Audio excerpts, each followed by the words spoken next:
Pelatihan tata rias wajah, rambut, dan etika berbusana kepura yang digelar para juru banjar kaja Desa Sesetan dan Pasar merupakan bagian dari rangkaian menyambut Tahun Baru Saka 1937. Pelatihan mendatangkan narasumber dari Yayasan Kecantikan Agung, yakni An Agung Ayu Ketut Agung sebagai pembicara.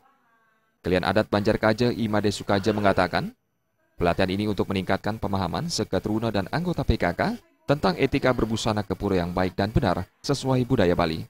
Gaya berbusana kepura, khususnya kalangan remaja putri, mulai mengalami pergeseran akibat pengaruh kemajuan teknologi informasi.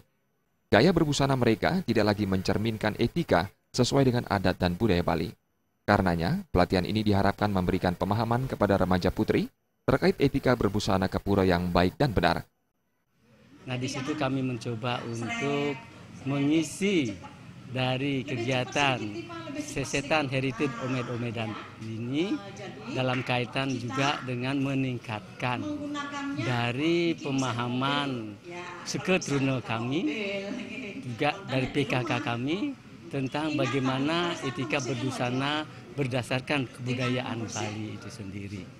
Nah, tentu dalam rangka itu salah satu cara adalah dengan mendatangkan narasumber untuk memberikan ceramah tentang itu.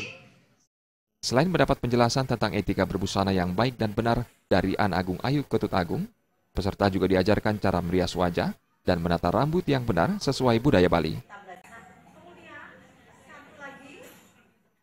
Pujiantini dan Artaya, Bali TV.